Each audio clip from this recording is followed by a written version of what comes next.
کہ جہاں اہل سنت میں ابو طالب کی تکفیر کی جائے، جہاں اہل سنت میں سیدہ کائنات کے تذکرہ کرنے پر، مولا علی کا تذکرہ کرنے پر، حسنین کا تذکرہ کرنے پر، جمیع اہل بیت کا تذکرہ کرنے پر شیعت کے فتوے لگ جائیں تو کون سی سنیت لے کر بیٹھے ہو؟ جہاں اہل سنت میں یہ رویے پائی جائیں تو بھائی ہم مولائی ہیں، ہم تفصیلی ہیں، ہم ایسی سنیت سے اعلان برات کرتے ہیں۔ لے کر جاؤ اپنی سنیت کہ وہ صحابہ کو نہیں مانتے، بھائی ان کے نزدیک آپ اہل بیت کو نہیں مانتے۔ تو حیرانی کی بات ہے کہ پہلے دن سے جو بندہ بھی اہل بیت کا ذکر کرتا ہے اسے شیعہ کہہ دیا جاتا ہے۔ کیوں بھائی؟ اہل سنت کا اہل بیت سے کوئی تعلق نہیں ہے۔ آپ کو تو ڈھول بجانا چاہیے کہ رسول کے خاندان کے ساتھ ہم وفادار ہیں، رسول کے خاندان کے ساتھ ہم نے محبت کر کے دکھائی ہے، ہم نے کتابیں بھر دی ہیں، ہم نے حدیثیں لی ہیں ان سے۔ لیکن آپ لوگوں نے رویہ دوسرا کر لیا کہ جو راوی بھی اہل بیت کا ذکر کرے اسے حدیث نہیں لینی۔ بسم اللہ الرحمن الرحیم، الصلاۃ والسلام علی رسولہ الکریم وعلی آلہ واصحابہ اجمعین، اما بعد۔ عزیزان گرامی قدر، محترم بھائیوں اور دوستوں، اللہ تعالیٰ کا لاکھ لاکھ شکر ہے، اس رب کی عنایت ہے کہ اس رب نے ہمارے دلوں میں اہل بیت اطہار کی محبت کو ڈال دیا ہے، ہمارے خمیر میں اہل بیت اطہار کی محبت۔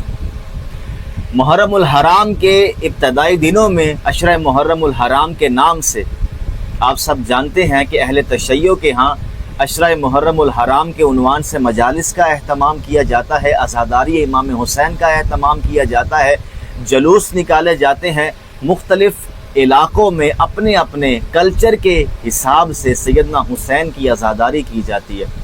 اللہ نے توفیق دی، میں بھی 2-3 سال سے لگاتار محرم الحرام جب سٹارٹ ہوتا ہے تو میں ان ایام عزا میں شرکت کرنے کی کوشش کرتا ہوں۔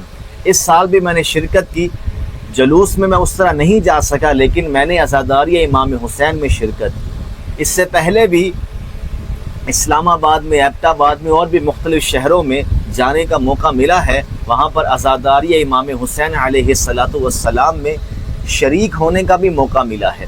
یزید کے عزائم کو بے نقاب کرنے کے لیے غازی عباس کے علم کی چھاؤں میں اللہ تعالیٰ نے ہمیں یہ توفیق دی ہے کہ سنی شیعہ مل کر وحدت کا پیغام دیتے ہوئے حسین کی عزاداری میں اکٹھے ہیں، یزید کو بے نقاب کرنے میں اکٹھے ہیں، اور اسی مقصد کے تحت میں حاضر بھی ہوتا ہوں، شرکت بھی کرتا ہوں۔ دوست احباب محبتیں سمیٹتے ہیں، ویلکم کرتے ہیں، حسین کے مہمان بن کر ہم جاتے ہیں۔ اس بار اللہ نے موقع دیا، عنایت ہوئی، فضل ہوا کہ مجھے ممبر پر خطاب کرنے کا موقع ملا، اور ابھی سوشل میڈیا پر ایک مجلس وائرل ہو رہی ہے جو رجوع سادات میں نے پڑھی ہے۔ اللہ کے فضل و احسان سے محمد و اہل بیت محمد کے فضائل بیان کیے۔ ناسویوں کو بڑی برچیں لگی ہوئی ہیں، ناسوی بڑے پریشان ہیں، اور اہل سنت کے نام نہاد ملا نوجوان فیس بک پر، سوشل میڈیا پر میرے حوالے سے پروپیگنڈے کر رہے ہیں، یہ شیعوں کے جلوس میں کیوں جاتا ہے، یہ شیعوں کی مجلس میں کیوں جاتا ہے، اور اب تو ممبر پر میں نے مجلس بھی پڑھ دی تو اب لوگوں نے کہنا شروع کر دیا یہ شیعہ ہو گیا ہے۔ یہ کیا تماشا ہے؟ جو اہل بیت کا ذکر کرے آپ اس کو شیعہ کہنا شروع ہو جاتے ہیں، امام شافعی سے بات شروع کر لیتے ہیں، امام مالک سے بات شروع کر لیتے ہیں۔ کیا خیال ہے؟ صحابہ کرام تابعین سے بات شروع کر لیں، جس نے علل اعلان علی سے محبت کا اظہار کیا، علی سے محبت کا اظہار کرنے کے بعد اپنی پوری زندگی علی کے طریقے پہ گزاری، علی کے کہنے پہ گزاری، اس کے ساتھ تاریخ میں آپ دیکھ لیں کیا ہوا ہے۔ بعد میں آپ دیکھ لیں امام شافعی کے ساتھ کیا کیا امت نے۔ شیعہ کا الزام لگا، امام نسائی کو دیکھ لیں، امام شافعی کو دیکھیں، امام نسائی کو دیکھیں، اور بھی ہمارے بڑے اکابر محدثین فقہا کو دیکھ لیں جن پر شیعہ ہونے کا الزام لگا ہے فقط محبت اہل بیت کی وجہ سے، فضائل اہل بیت بیان کرنے کی وجہ سے۔ تو لگانے والے سنی تھے، شیعہ تو نہیں لگائیں گے نا۔ تو حیرانی کی بات ہے کہ پہلے دن سے جو بندہ بھی اہل بیت کا ذکر کرتا ہے اسے شیعہ کہہ دیا جاتا ہے۔ کیوں بھائی؟ اہل سنت کا اہل بیت سے کوئی تعلق نہیں ہے۔ آپ کے رویوں سے تو یہی نظر آ رہا ہے کہ آپ کا اہل بیت سے کوئی تعلق نہیں، یا طلحہ علوی کا اہل سنت سے کوئی تعلق نہیں، چونکہ اس نے اہل بیت کا ذکر کر دیا ہے۔ تو کیا اہل بیت صرف تشیع کے اکابرین ہیں، اہل سنت کے اکابرین نہیں ہیں؟ امام شافعی اہل سنت ہو کر امام مالک، امام نسائی اور دیگر آئمہ اہل سنت کے امام ہو کر رسول کے خانوادہ کا ذکر کر رہی ہیں، تو آپ کو پریشانی کس بات کی ہے؟ آپ کو تو ڈھول بجانا چاہیے کہ رسول کے خاندان کے ساتھ ہم وفادار ہیں، رسول کے خاندان کے ساتھ ہم نے محبت کر کے دکھائی ہے، ہم نے کتابیں بھر دی ہیں، ہم نے حدیثیں لی ہیں ان سے۔ لیکن آپ لوگوں نے رویہ ہی دوسرا کر لیا کہ جو راوی بھی اہل بیت کا ذکر کرے اس سے حدیث نہیں لینی، جو راوی علی علی کرے اس کو رافضی کہہ کر اس کی ثقافت پہ اعتراض اٹھا دیا۔ تو کہیں نہ کہیں پھر یہ بات ضرور ہے کہ اہل سنت کا اہل بیت سے کوئی تعلق نہیں ہے، وہ اہل سنت جو فتوے لگاتی ہے، انداز اپنا اپنا ہوتا ہے۔ اگر میں نے مجلس پڑھی ہے اور میں مجلس میں گیا ہوں، مجھے اللہ نے موقع دیا ہے، اوپر سے فضل ہوا ہے، عنایت ہوئی ہے، تو آپ جملے پہ غور کریں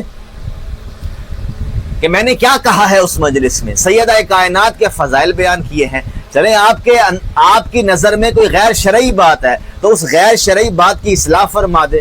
تنقید کا انداز آپ کا کیا ہو گیا ہے؟ جی اہل بیت کا ذکر یہ شیعہ ہو گیا ہے، یہ وہاں کیوں گیا ہے، یہ جلوس میں کیوں جاتا ہے۔ ایک بندہ مجھے کہنے لگا آپ شیعوں کے پاس اتنا کیوں جاتے ہیں؟ جی وہ صحابہ کو نہیں مانتے۔ اب معیار کیا بن گیا ہے کہ ہماری مقدسات کو مانو۔ ارے بھائی، اگر اہل تشیع ہماری مقدسات کو نہیں مانتے تو ہم ان کی مقدسات کو نہیں مانتے۔ میں اکارڈنگ ٹو دیم بات کر رہا ہوں، سنی ہو یا شیعہ ہو، دونوں کو سامنے رکھ کر بات کر رہا ہوں،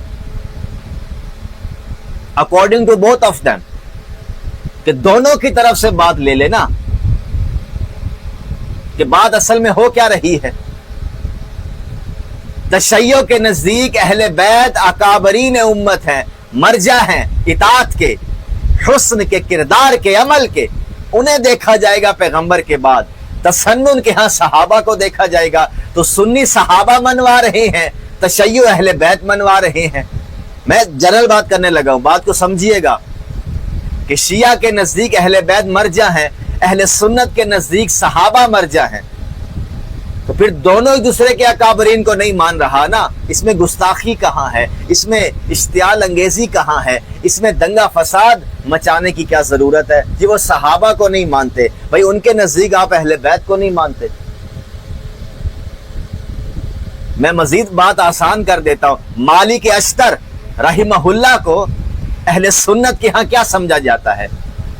مولائیوں کے ہاں، تشیع کے ہاں وہ علی کا وفادار ساتھی ہے، لیکن چونکہ آپ کے زوم میں اس نے قتل کیا ہے تو آپ اس کو راندہ درگاہ کر دیں گے۔ تو بھائی تشیع کے نزدیک بھی ان کی تاریخ کے مطابق، ان کے فہم کے مطابق بہت سی مقدس شخصیات جو اہل سنت کے نزدیک مقدس ہے، انہوں نے بھی بہت کچھ کیا ہے بقول اہل تشیع کے۔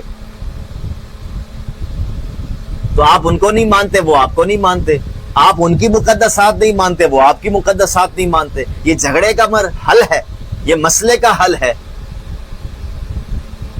تو ایک دوسرے کی من پسند مقدسات منوانے کی بجائے استدلال اور علم کے ذریعے جو حق ہے وہ منوائیں۔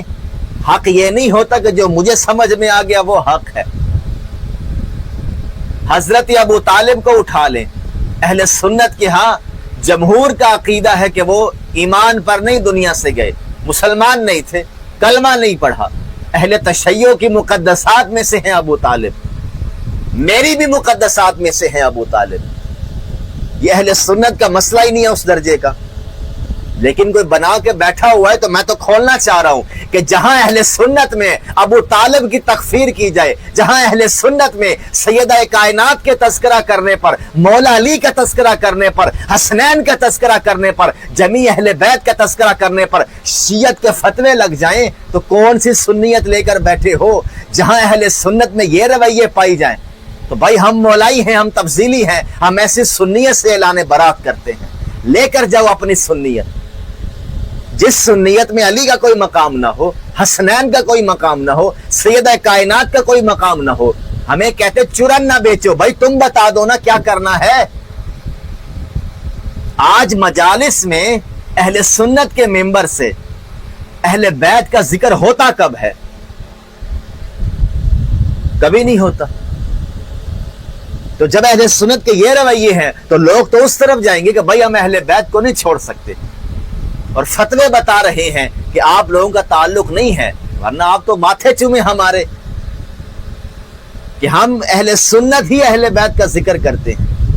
لیکن دنیا جانتی ہے کہ اہل بیت صرف تشیع کی مقدسات ہے، یا جو اہل بیت کا دم بھرتا ہے، ان سے محبت کا اعلان کرتا ہے، فقط اس کی مقدسات ہیں۔ خدا را اہل بیت کا مسلک میں تقسیم نہ کرو، نہ میں سنی ہوں نہ میں شیعہ ہوں، میں مسلمان ہوں، میں محمد و اہل بیت محمد کا ماننے والا ہوں۔ میں نے اگر مجلس پڑھی ہے تو محمد و اہل بیت محمد کی تعریف کی ہے، میں جلوسوں میں گیا ہوں تو حسین ابن علی کی عزاداری میں شریک ہونے کے لیے گیا ہوں اور یزیدیت کو بے نقاب کرنے کے لیے گیا ہوں۔ اس میں کیا برائی ہے؟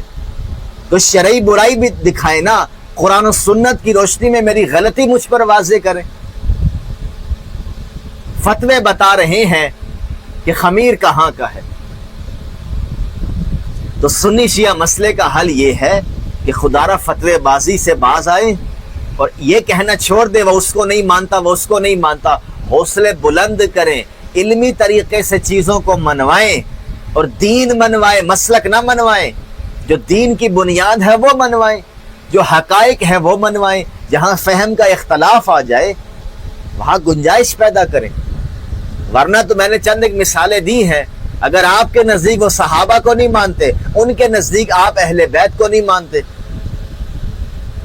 ان کے نزدیک بلکہ آپ تو اون بھی کرتے ہیں نا، مالک اشتر، ابو طالب اور بھی چند ایک شاگردان علی بن ابی طالب ہیں، ائمہ اہل بیت کے شاگردان ہیں، تلامذہ ہیں، اہل سنت ان کو نہیں مانتے، شیعہ ان کو مانتے ہیں، تو مقدسات تقسیم ہو گئی نا، تو جھگڑا کیوں کرتے ہیں؟ آپ ان کی نہیں مانتے، وہ آپ کی نہیں مانتے، اس پہ گستاخی، پرچے، FIR، یہ کوئی طریقہ کار نہیں ہے۔ علم کی بات کریں، استدلال کی بات کریں۔ اور جہاں تک میری بات ہے، میں آپ کے سامنے کیٹاگوریکلی کھل کے بات کر رہا ہوں، میں محمد و اہل بیت محمد کو اپنا امام مانتا ہوں، اپنا سربراہ مانتا ہوں۔ میں سنی نہیں ہوں، میں شیعہ نہیں ہوں۔ ان فرقہ وارانہ مباحث سے باہر نکل آئے۔ ہم قرآن کو قاضی مانتے ہیں، رسول خدا کی سنت کو عمل میں حجت مانتے ہیں، اور محمد و اہل بیت محمد نے قرآن و سنت کو جس طرح سمجھایا ہے ہم اسے حجت مانتے ہیں، اور ان کی نسبت سے جو کچھ ہمیں راویوں نے بتایا ہے وہ پھر قرآن و سنت پہ پیش کرنے کے بعد ان کی مستند روایات کی روشنی میں دین کو درست سمجھتے ہیں۔ جو صحیح خبر ہم تک پہنچی ہے ہم اس کو درست سمجھتے ہیں۔